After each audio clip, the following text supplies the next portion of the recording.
पाठ का अधिकार सिर्फ ब्राह्मण को हासिल है, यादव कहाँ से आगे कथा करने के लिए? वही तो कह रही हूँ। ज्ञानी जो होता है ना, ज्ञानी में कोई धर्म नहीं देखा, कोई जात नहीं देखा जाता, लेकिन ये लोग जात देख रहे हैं। यानी कि उनका खुद का जो है ना दुकानदारी उनका बंद होते हुए नजर आ रहे हैं। उनका खुद का दुकानदारी कहीं ना कहीं बंद हो रहा है कि अगर यादव समाज कथावाचक बन जाएंगे, कथा करने लग जाएंगे, तो भाई हमारी दुकानदारी बंद हो जाएंगे। आप बताइए कुछ दिन पहले धीरेन्द्र शास्त्री किस तरीके से कथा चला रहे थे, किस तरीके से कर रहे थे, खटिया पे बैठ के पर्ची खोल रहे थे। आज धीरेन्द्र शास्त्री जो है ना करोड़ों की गाड़ियों में घूमते हैं, ठीक है, गुस्सी का चश्मा पहनते हैं और चुटकियां बनाने के लिए ना ऑस्ट्रेलिया जाते हैं। आप बताइए कहाँ से किसके पास से पैसा आए, उनके पास कौन देते हैं? आप और हम जैसे लोग ही तो देते हैं। इसीलिए गलत वो लोग नहीं है, गलत वो नहीं है, गलत आप और हम जैसे लोग हैं जो हम मूर्ख बने हुए हैं। हम इनको बुलाते हैं और उनकी जालों में हम फंसे हुए हैं। इसी यादव समाज की बारी आ गई। इस यादवों को जो बोला जाता है कि कृष्ण की वंशज है, ठीक है, कृष्ण की वंशज होने के बाद भी अगर उनको इस तरीके से अपमानित किया जाता है तो यादव समाज को समझना नहीं पड़ेगा कि नहीं पड़ेगा कि आप कृष्ण की वंशज बताया जाता है। कहते हैं जय माधव, जय यादव, जय माधव, ठीक है, लेकिन उसके बाद क्या करा इन लोगों ने? आपको कृष्ण भगवान की कथा सुनाने में, राम कथा सुनाने में आप अपने राम को अलग बांट लिया, कृष्ण को अलग बांट लिया, हनुमान जी को अलग बांट लिया, इन्होंने सबको बांट के रख दिया है। तो ऐसा नहीं करना चाहिए। आप अपने समाज के लोगों को बुलाइए, आप अपने समाज से ही पूजा पाठ करवाइए, प्रार्थना आराधना करिए अपने घर के अंदर। ब्राह्मण समाज को पूरी तरीके से बाइकआउट करना पड़ेगा। तरीके से यूपी में जो घटना हो रही है कैसे देख रही हैं उसके आप? देखना क्या है, इसमें सबसे पहले तो यादव समाज को समझना पड़ेगा। पहली बात, जो छोटी सी इतना सी जो एक कौम है, इतना सी जो लोग हैं, वो किस तरीके से यादव समाज के ऊपर किस तरीके से करा है, ये पूरा यादव समाज को समझना पड़ेगा। और यादव समाज को ये भी समझना पड़ेगा कि जो आप अपने आप में, कुछ लोग हैं, पूरे लोगों की बात नहीं करें, कुछ लोग अपने आप में बहुत ज़्यादा बनते थे, तो इसी वजह से जो हिंदू राष्ट्र की झंडा उठा के घूम रहे थे, तो अभी आप ये सवाल करिए, अभी आप ये जानिए कि हिंदू राष्ट्र के आपकी स्थान कहाँ पर होंगे। आप खुद बताइए कि वो लोग गए थे कथा करने के लिए, और कथा करने के जाने के बाद उनका बाल काट दिया गया है, नाक रगड़ दिया गया है, और सबसे बड़ी बात है कि महिलाओं के मूत्र के द्वारा उनका शुद्धिकरण हुए हैं। आप खुद समझे कि यादव समाज को इससे ज्यादा बेइज्जती और क्या करेंगे। इसीलिए ये समझना पड़ेगा कि 85% जो लोग हैं उनको ब्राह्मण समाज किस नज़र से देखते हैं। खुद को ब्राह्मण जो अपने आप को बहुत ऊंचा समझते हैं, वो समझते हैं कि हमारी सिवाओं को आगे है नहीं क्या। ब्राह्मण से वो लोग कूद के पैदा हुए थे क्या? ब्राह्मण से क्या कूद के पैदा हुए थे? जैसे सारे इंसान पैदा होते हैं ऐसे पैदा होते हैं सब इंसान। तो इसमें बड़ा और छोटा कहाँ पर? ये कहते हैं कि जाति पाति को करो विदाई, हिंदू हिंदू भाई भाई। तो इस वक्त आखिर में क्या यादव हिंदू नहीं है? यादव अगर हिंदू नहीं है तो यादव कौन है? अगर यादव हिंदू है तो यह हिंदुओं का स्थान कहाँ पर है? आप हिंदुओं का कह रहे हैं कि सिर्फ वोट देने के लिए ये लोग हिंदू बना दिया जाता है, चाहे दलित हो चाहे ओबीसी हो। ST SC OBC को ये लोग सिर्फ और सिर्फ एक वोट देने के लिए समझते हैं। शंकराचार्य जी का भी अभी जो है बयान मैंने देखा है, उन्होंने बोला सिर्फ और सिर्फ ब्राह्मण ही कथा सुना सकते हैं। आप घर में बैठ के, यादव समाज घर में बैठ के आप बोल सकते हैं, कोई दिक्कत नहीं, लेकिन सबको कथा सुनाने का सिर्फ और सिर्फ अधिकार जो है सिर्फ और सिर्फ ब्राह्मण समाज का है। आप मुझे बताइए, ब्राह्मण समाज के पास अगर सब कुछ है तो ब्राह्मण समाज अपने आप सब कुछ करे, दान दक्षिणा देना जो भी कुछ करते हैं बाकी समाज के लोग वो देना बंद कर दे, अपने घर में क्यों बुलाते हैं? ये सिर्फ ब्राह्मण समाज की गलती नहीं है। देखिए, मैं उनको गलत नहीं बताऊंगी, गलत हम लोग जैसे लोग हैं। हम लोग जैसे लोगों की वजह से वो सिर्फ 15% लोग हमारे ऊपर हेवी होते हैं। हम क्यों बुलाते हैं? क्यों बुलाते हैं? भगवान का आपको नाम लेना है तो घर में भगवान का आप नाम लीजिए ना, आपकी आराधना स्तुति करिए ना। किसने मना किया? आपका घर का नाम, घर में नया घर में प्रवेश करने से पहले आप उनको बुलाते हैं, किसी का मौत हो जाते तो उनको बुलाते हैं, शादी होते तो उनको बुलाते हैं, सब कुछ भर के आप देते। तो इसमें गलत वो लोग नहीं है, गलत आप लोग हैं। इसी वजह से आपके साथ ये हुआ है। और ये जो हुआ है ना, इससे लोगों को समझना पड़ेगा कि यहाँ पर पहले तो हिंदू मुसलमान में उलझाया, आप ये जाति धर्म में आ गए हैं। जब जात पात में कहते जात पात को करो विदाई, कहाँ जात पात को विदाई कर रहे? यही योगी जी थे ना जिन्होंने बोला था बटोगे तो कटोगे। आप बताइए अब क्या हो रहा है? आप सिर्फ और सिर्फ वोट देने के लिए आप हिंदू हैं, वोट देने के लिए आप एक मुट्ठी बन जाइए और उसके बाद आप कट जाएंगे। और यही चीज़ हुआ है। इसीलिए यादव समाज को ये समझना पड़ेगा। अखिलेश यादव ने अच्छा किया कि उनको मान सम्मान दिया, लेकिन मान सम्मान देने से भी कुछ नहीं होने वाले। ये यादव समाज को, पूरा ओबीसी समाज को समझना पड़ेगा। अभी बिहार में चुनाव आ रहे हैं तो बिहार में जो है ओबीसी का, वहाँ पर यादव समाज का लोग बहुत ज़्यादा है, उनको भी इस चीज़ को समझना पड़ेगा। आप बताइए, पहले तो गौमूत्र से शुद्धिकरण करते थे, अब क्या करा? ब्राह्मण के मूत्र से शुद्धिकरण कर दिया है। आप लीजिए, इससे ज्यादा बेइज्जती कह रहे क्या उनके होगा? अधिकार पर कब्जा कर रहे हैं आप लोग। अधिकार पे कब्जा कर रहे हैं? कहाँ से अधिकार है उनके पास, बताइए? पूजा पाठ का अधिकार से ब्राह्मण को से देश चलते हैं, ठीक है। पूजा पाठ का अधिकार जो है उन्होंने ले रखा है, तो उनको अधिकार उनके पास रहने दीजिए। आप क्यों घुसते हैं फिर? आप क्यों बुलाते हैं उनको? बुलाते हैं कौन? आप और हमारे जैसे लोग। आप और हमारे जैसे लोग ही उनको बुलाते हैं, और बुला के हम दान दक्षिणा कौन देते हैं? हमें लोग ही तो देते हैं उनको, भर भर के हम दे देते हैं। जमीन अगर हमारे पास नहीं, हम अगर उनको देने के लिए हमारे पास पैसा ना हो तो हम क्या करते हैं? हम जमीन बेच कर उनको दान दक्षिणा देते हैं। हम गाय दान कर देते हैं, हम उनको सोना दे देते हैं, हम कपड़े देते हैं, फल फ्रूट से लेकर तमाम चीजें हम उनको भर भर के देते हैं। गलत कौन है? वो है या हम है?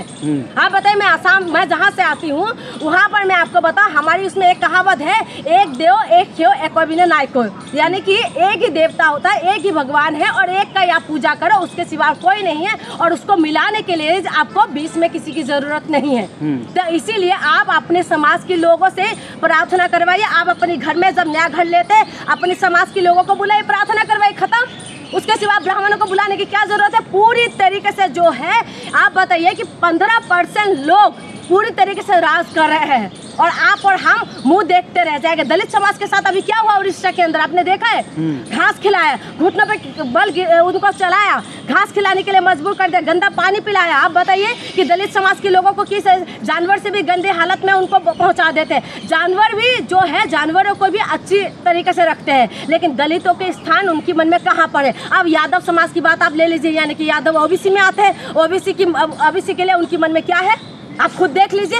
ये है उनकी असली हकीकत। पूजा पाठ का अधिकार सिर्फ ब्राह्मण को हासिल है, यादव कहाँ से आगे कथा करने के लिए? वही तो कह रही हूँ। ज्ञानी जो होता है ना, ज्ञानी में कोई धर्म नहीं देखा, कोई जात नहीं देखा जाता, लेकिन ये लोग जात देख रहे हैं। यानी कि उनका खुद का जो है ना दुकानदारी, उनका बंद होते हुए नजर आ रहे हैं। उनका खुद का दुकानदारी कहीं ना कहीं बंद हो रहा है कि अगर यादव समाज कथावाचक बन जाएंगे, कथा करने लग जाएंगे, तो भाई हमारी दुकानदारी बंद हो जाएंगे। आप बताइए, कुछ दिन पहले धीरेन्द्र शास्त्री किस तरीके से कथा चला रहे थे, किस तरीके से कर रहे थे? खटिया पे बैठ के पर्ची खोल रहे थे। आज धीरेन्द्र शास्त्री जो है ना, करोड़ों की गाड़ियों में घूमते हैं, ठीक है, गुस्सी का चश्मा पहनते हैं, और चुटकियां बनाने के लिए ना ऑस्ट्रेलिया जाते हैं। आप बताइए कहाँ से, किसके पास से पैसा आए उनके पास? कौन देते हैं? आप और हम जैसे लोग ही तो देते हैं। इसीलिए गलत वो लोग नहीं है, गलत वो नहीं है, गलत आप और हम जैसे लोग हैं, जो हम मूर्ख बने हुए हैं। हम इनको बुलाते हैं और उनकी जालों में हम फंसे हुए हैं। इसीलिए लोगों को समझना पड़ेगा। अभी अगर यादव समाज को नहीं समझ में आएंगे तो इससे ज्यादा बेइज्जती और कुछ नहीं हो सकता। उसके लिए हिंसा करेंगे, फिर पुलिस वाले पत्थर मारेंगे? कौन पत्थर मार रहे हैं?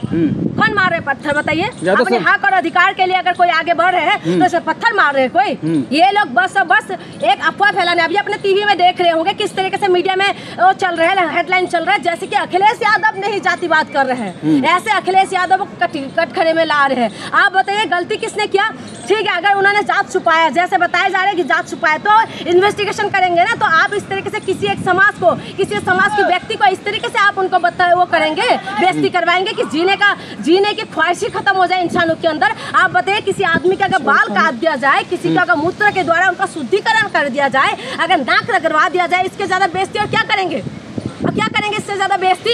आप इसी वजह से तो महिला को छेड़ेंगे फिर? कहाँ से महिला को छेड़ा? महिला आरोप लगा रही है सीधे तौर पर। महिला आरोप, महिलाओं को बस एक बहाना बना के ला के खड़ा कर दिया गया। आप बताइए, जो वीडियो वायरल हो रहा है, तमाम जो वीडियो वायरल हो रहा है, उस वीडियो वायरल होते थे जब बाल काट रहे थे, जब नाक रगड़वाए गए थे, तब पीछे से आवाज आ रहे थे, सिर्फ जातिवाद की आवाज आ रहे थे। उसमें ये नहीं बताया जा रहा था कि आपने महिलाओं को छेड़ा है, ये नहीं बताया जा रहा है कि तू ऐसा करेगा तो फिर से तेरे साथ ऐसा होगा। कभी आपने कोई इतना सारा वीडियो वायरल हो रहा है, उसमें सुनाई दे रहा है आपको महिलाओं के बारे में? उसमें क्या बताया जा रहा है? किस जात के ऊपर बात हो रहा है। इसी में सब लोगों को समझना पड़ेगा, खास करके यादव समाज को। इससे ज्यादा बेइज्जती और कुछ नहीं हो सकते। दलित समाज के लोगों को समझना पड़ेगा कि आपको जो घोड़ी में चढ़ने नहीं देते वो लोग कौन है, आपको जो मूछें नहीं रखने देते वो लोग कौन है, आपकी बहू बेटियों के साथ जो छेड़खानी करते, जो इंसाफ नहीं देते वो लोग कौन है। आपको समझना पड़ेगा कि बुलेट चलाते टाइम आपको जो हाथ काट दिया जाता है वो लोग कौन है। आपको समझना पड़ेगा कि आपके साथ जो ये लोग कुत्ते बिल्ली की जैसे व्यवहार करते वो लोग कौन है। तो इसीलिए दलित समाज के लोग और ओबीसी समाज के लोगों को ये समझना पड़ेगा। अगर नहीं समझेंगे ना तो देखिए दिन पे दिन क्या होते जा रहे हैं। आप बताइए, हम किस सदी में जी रहे हैं? हम अभी 2025 में जी रहे हैं। लोग चाइना कहाँ पहुँच रहे हैं, अमेरिका कहाँ पहुँच रहे हैं, और हम लोग क्या करें? अभी भी जातिवाद के अंदर उलझ रहे हैं। लोग कहते हैं कि हम लोग आगे बढ़ रहे हैं, विश्वगुरु बन रहे हैं। ऐसे बन जाएंगे विश्वगुरु? बताइए, पहले हिंदू मुसलमान में बात करेंगे, पहले मुसलमानों के साथ लिंचिंग होते थे तो हमें बहुत खुशियाँ मिल रहे थे, चलो कोई बात नहीं, मुसलमानों की शादी हुआ है, चलो कोई बात नहीं। धर्मों की जब मस्जिदों के नीचे जब मंदिर ढूंढने में लगे हुए थे ना, तब हम खुश हो रहे थे कि चलो कोई बात नहीं, ये तो मुसलमानों के साथ हो रहा है। क्यों?